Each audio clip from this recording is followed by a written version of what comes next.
Hi guys, and welcome to a new and I think the last video of 2022, which is kind of weird to see. As you can tell from the title, I'm going to do a small recap of everything that has happened in wrestling this year.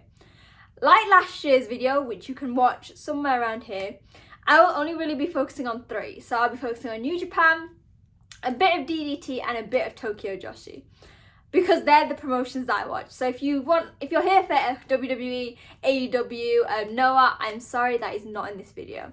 However, I will be talking about some of the biggest moments of this year. The highs, the lows, the standouts, my MVP wrestlers of 2022, who needs a bit of a push, and also what I expect from next year. In terms of from a New Japan perspective, 2022 has been one of the strongest in a very long time. I know a lot of people are saying, oh, but it's always been strong. As a New Japan fan, I am always the first to praise the company. However, this year has truly been a standout. Similarly, with DDT and Tokyo Joshi, they have brought in stars, they've had tournaments, they've had storylines that have really captured the hearts of fans.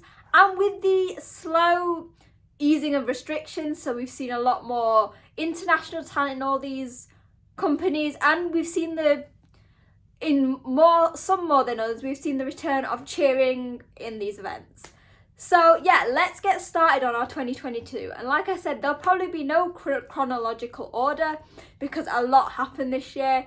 There'll probably just be me rambling on about how well and how much I've enjoyed wrestling this. So I thought we'd start with Wrestle Universe. So those are DDT and Tokyo Joshi. This year for both companies has been massive. I guess one of the biggest reasons for that is, aside from the amazing matches in Japan and the champions, which I'll talk about, is their recent, I think it was at the start of the year, their partnership with AEW. So it has meant that we have seen a lot of DDT talent in AEW. So some of the likes are Miyu Yamashita, Maki Ito, Takeshita. Some really big names have made their mark on a company. Now, I know I shouldn't say, well, that's a big time for DDT because AEW. For me, as like a very long term, so I think about 3 or 4 years now I've been watching DDT. As a fan of the promotion, to see the wrestlers who I've been watching for years get a bigger spotlight on them, and having American fans who aren't really used to pro wrestling or Joshi wrestling to get to see these guys. Similarly, I think that's another big positive of the two companies is their links across the world. So Miyu Yamashita recently won the Eve Pro Wrestling title. So Eve is a company based here in London. Similarly to Takeshita and a lot of the 37 Kamina, so that is Ueno, Takeshita, Mao, and I'm forgetting another one and I'm going to be really upset if I forgot this. Kojima, and I think there's one more. Shunma have all been travelling to America, had their little excursion and performing in front of huge crowds. With that, you still have a huge base at home. So you've got the likes of Eruption. So that is Saki Akai, Higuchi. Okatani has now joined them, and Sakaguchi. It just feels like with DDT and Tokyo Joshi, what you see is what you get, but they always produce. So I always say to fans who are like, should I get into DDT and Tokyo Joshi? If you are not a fan of comedy wrestling or a bit more lighthearted, then DDT and Tokyo Joshi might not be for you. But once again this year, as much as every other year, they've proved that, as well as putting on hilarious matches with hilarious storylines. Like, have you seen Hyper Misawa? You've not done it until you hear her go, Konnichiwa! Things like that. They have perfectly combined it with amazing wrestling. So the recent KOD tournament in DDT, similarly with the Joshi tournament, it has combined so many amazing wrestlers from across the globe. And honestly, I think maybe with their link with AEW and gaining more popularity, I really think 2023 is going to be such a strong year for both companies. And they have some amazing champions and some amazing future talent. The guys and girls who are coming through the training system and debuting and showcasing their skills are really shining. And I think, you know what? If you want something that sort of balances the seriousness of wrestling, but also has that amazing offense and amazing characters, then DDT and Tokyo Joshi is literally what you need in your life. So obviously I quickly spoke about Tokyo Joshi and DDT. But as you know, my main channel here is New Japan, so that is what we are going to focus on for the rest of it. I said this at the start, New Japan has had probably one of its strongest years. So much has happened, I guess. Linking to DDT and Tokyo Joshi, one of the biggest things was the historic Forbidden Door show at the start of the year, where we saw guys from AEW and New Japan wrestling on the same show. Something that we never would have thought of a few years ago. And slowly building this relationship we've seen between the two companies that honestly nobody expected. We've seen other partnership shows. So I think it was like a month ago, we had the New Japan show with Stardom. For someone like me who watches Tokyo Joshi, seeing another side of Joshi wrestling truly opened my eyes to just how amazingly talented these wrestlers are. The women put on an amazing show, and for people who are New Japan fans who don't watch Stardom, really opened their eyes. And we also had the first, I think it's probably the first, mixed tag matches. So we had Taichi and, so it was like Suzuki-gun and members of the Stardom roster, and then I think we also had, was it Goto and Stardom, and then Zack Sabre Jr. and a female Stardom wrestler. And of course their rules were you weren't allowed to have females fighting males, but that completely went out the window. And again, it's another step forward in an industry that has normally been quite separate, apart from maybe places like the DDT, Tokyo Joshi, Ganbare and things like that. When it comes to New Japan, they've always been quite traditional, so it was really nice to see those boundaries getting broken. Tournaments this year, I said this, we have seen the restrictions lifted on Japan. So we've seen guys who we wouldn't expect in tournaments. So for the World Tag League, we saw the Mighty Don't Kneel. They made their debut. Aussie Open finally made their way to Japan as part of the Empire and got to take part in their first tournament. Super Junior, we had people from CMLL from the UK, obviously Titan joined LIJ. CMLL, we had Gleet, El Lindemann, the return of people like Alex Zane, Ace Austin, Chris Bay made his debut. We had legit, I feel like I'm going to miss it, even in the G1, we saw the return of Lance Archer, Chris Dickinson.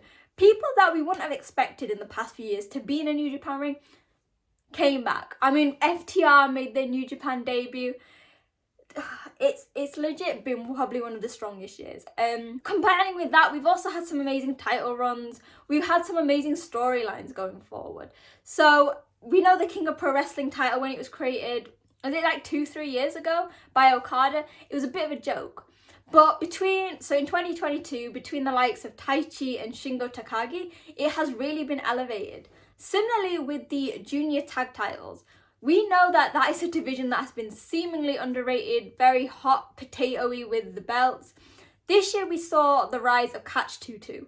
So that is TJP and Francesco Akira from the Empire, who really elevated this title. They fought through World Super Junior Tag League. They've had defenses. They've sort of brought a renewed love for the title. And within each division, you've seen them shine. Within the heavyweight division, within the Never division, even though the titles maybe not worked out well. The junior division, there are so many amazing wrestlers. I guess for me, the highlight of this year, and it's not even to be biased or anything, was in October when New Japan finally returned to England for Royal Quest 2. And I attended both days to celebrate my birthday. Not only was it a phenomenal experience, but I got to meet so many of you guys. You were like, hi, Zama. I was like, oh my God, it's people on the internet. And I got to meet some of my favourite wrestlers. I got to meet Jay White again, Will Ospreay again, Tanahashi again. I also got some amazing experiences meeting new people. So I finally got to meet Aussie Open, meeting Hikuleo, Great Okan, to name a few.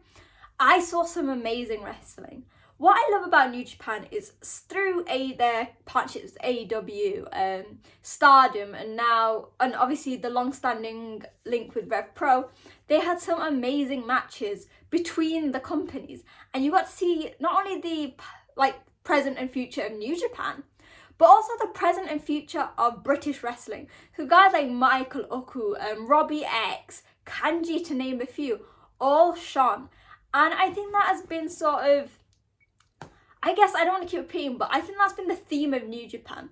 By allowing their borders to open up and by allowing people to come in, they have capitalised on all the amazing wrestling to improve themselves.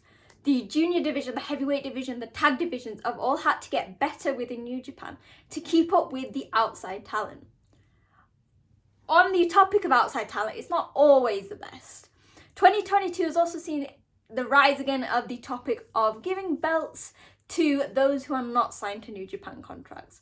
We have seen it with FTR currently with the IWGP Heavyweight Champions, and Carl Anderson with the Never title, who came to New Japan, won the title, didn't really defend it without cheating, then decided he was going to WWE, and then still has the belt. Bizarre. But it has proved that, like, yes, it's great to have outside talent, but really, at the foremost, the homegrown talent needs to be elevated, because you know what? FTR were in World Tag League, but it was shown as a tournament. Carl Anderson's not there, but it's not really impacted it. Hell, like, even as the biggest Jay White fan, I can admit that Jay White has not been a fighting champion as much as I wanted him to. Again, it is probably due to his staying in the US a lot more, and also the awkward time of winning the championship at Dominion, then the G1. It's always a bit hard to be a champion then. But really, during this time with absent champions, we've really had guys come to the forefront. So Will Ospreay in the US title has really become a front runner. Guys like Desperado, Hiromu Master Wato for the junior division. In the tag division, like I said, Bishamon, Aussie Open, Catch 22, groups like that have really managed to shine. I really think that has sort of helped elevate New Japan back to what it was, because people are going, you know what, not only are there new guys we want to invest in, which including the young lions and people from outside, but the homegrown talent really seems to grow in confidence. They are putting on like they've always put on amazing matches, but it feels like everything is just slowly coming back together. We have events where there is some cheering, we have foreign talent coming in. So before I talk about like MVPs and stuff, I just want to say like 2023 is already set out to be amazing. We have Wrestle Kingdom in like a week or so keep your eye out for content for that, which is the main event. So another saga of Jay White and Kazuchika Okada after he won the G1. We have Kenny Omega is returning to New Japan for the first time in 4 years to challenge champion Will Ospreay for the United States Championship. If anyone doesn't remember, Kenny was the inaugural champion, the inaugural US champion back in 2018. So again, this is going to be a huge thing. We have a fatal four-way. Like I said, I'm not going to talk about much, but we have the fatal four-way for the junior title between Ishimori, Desperado, Hiromu and Wato. With all the matches, including some very special matches throughout, I think New Japan they're basically saying we are starting the year how we ended it, with a bang, and it is going to be phenomenal.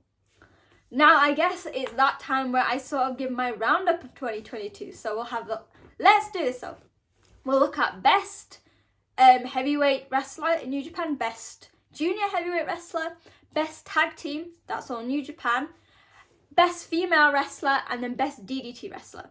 And then I might talk a bit about belts later. So, my best female wrestler is Miyu Yamashita. Again, she was one of the reasons I started watching Tokyo Joshi, seeing her matches. She has had a phenomenal year, despite losing the Princess Championships, because everyone has up and down. She has come back fighting. She's still teamed with Maki Ito. She won the Eve Championship. She really is like a shining star, and I'm glad that she is getting a bigger platform, whether it is on AEW or other companies. My favourite DDT wrestler? I guess the one who I think has done so much this year is Konosuke Takeshita. Again, another guy who's been on AEW, but I feel like it's not for that reason. I feel like Takeshita, I call him like the DDT equivalent of Okada, has been working so hard, and he's getting his opportunities and shining, and he is not taking them for granted, and I love that. So, New Japan. Favourite heavyweight wrestler of the year? Will Ospreay. Will Ospreay has been absolutely phenomenal this year. He stayed with New Japan throughout the past few years of the pandemic, stayed strong, created the Empire, who, in my opinion, is the strongest faction in New Japan. Raised the prestige of the US title again, a title that has previously been considered cursed because of Hiroshi Tanahashi. And within that, he has really just cemented his role as not only an amazing wrestler, but just an amazing, I guess, just being amazing. Like, his promos are great, his passion, his storytelling. He's just the perfect wrestler, and I think his presence in the Empire and being the leader of that has only increased that. Best junior wrestler, El Desperado. Yes, he lost the title early in the year to Ishimori, but my guy has been working it. I guess, let's change this. Let's say Desperado and Doki, okay? Between the two of them, they've done phenomenally this year. Obviously, with Desperado, there's no really need to explain it. He has shone in singles, tag matches. He's going to be in Wrestle Kingdom. Doki, you know what? Okay, we'll leave Doki. We'll go back to that. Just been phenomenal. I love Desperado, and his matches throughout the months have been amazing. Tag team, so Aussie Open, obviously. Them coming to New Japan is something I've wanted for so long, and the fact that now the pandemic is over, they are able to come to Japan and wrestle, even if it's as heels, has been amazing. I love watching them, and it's been truly magnificent. And the reason I put Doki off that Best Junior, Most Improved has to go to Doki. Throughout the years, he has sort of been the fall guy for Suzuki-gun, but he really showed off and showed up. Like, even in the Super Junior Tag League, he beat the champions and in the main event. And yeah, Doki's going to be a future champion, I promise you that. And obviously, on the note of Suzuki-gun, that was probably the saddest moment of the year. The disabandonment of Suzuki-gun. But like I said, all the wrestlers are going to do amazing, and they have just created so many memories. As always, I don't want to blabber on for too long, because I could probably do an hour video of 2022. But all I want to say is that wrestling continues to be a sport and entertainment that brings people together. 2022, I've met so many people online. You've chatted to me, you've interacted with me, and I've loved doing these videos. So now we're at the end of 2022. I want to know your thoughts. In the comments below, let me know, what promotions have you been watching? What matches or moments have stood out? Let me know your favourite New Japan wrestlers, your favourite other promotional wrestlers. Just tell me who has caught your eye this year. And you can also talk to me on social media at wrestling_chat. And you know what, as we come to the end of the year, I want to say thank you for another year of all your amazing support. You can continue doing that by hitting like, commenting, sharing, and hitting that subscribe button. Because like I said, the next week or so is going to be mental with Wrestle Kingdom. So once again, thank you. I hope you all have an amazing new year. And I guess I will see you at Wrestle Kingdom. Bye!